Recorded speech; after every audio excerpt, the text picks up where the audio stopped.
Hello, little man. Boy, I've heard a bunch about you. See, I was good friend of your daddy's. We were in Hanoi pit of hell for 5 long years. Hopefully, you won't have to experience this yourself.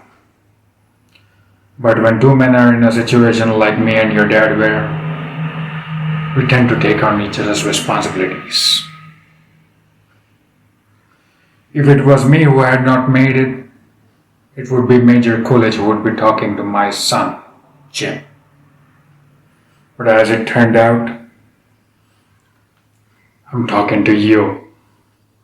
Butch, I got something for you. This watch I got here was first purchased by your great granddad over the little store in Knoxville, Tennessee.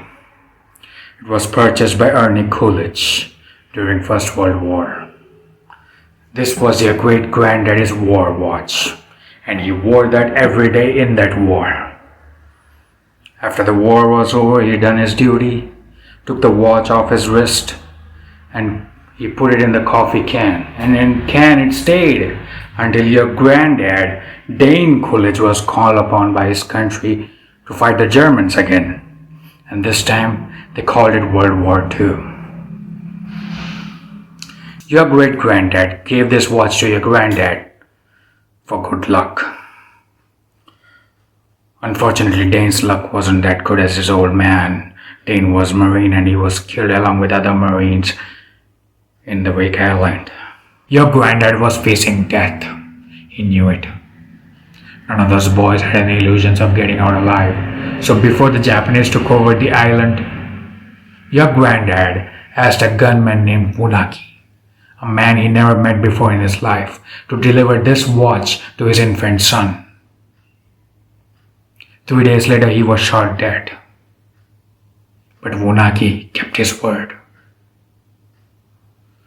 After the war was over, Funaki paid visit to your grandmother and delivered this watch to your infant father.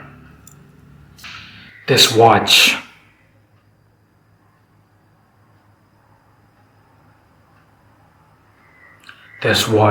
was on your dad's wrist when he was shot down in Hanoi.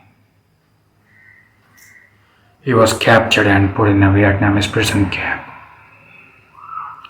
He knew if the cooks ever saw it, it would be confiscated. And the way your dad looked at it, this watch was your birthright. He would be damned if any slowpats would put their greasy yellow hands on this watch. So one place where he could hide was his ass. So 5 long years he wore this watch up his ass. Then when he died of dysentery, he gave me the watch. Then I hid this watch up my ass for 2 long years. And after 7 years, I was sent home back to my family. And now, little man, I give the watch to you.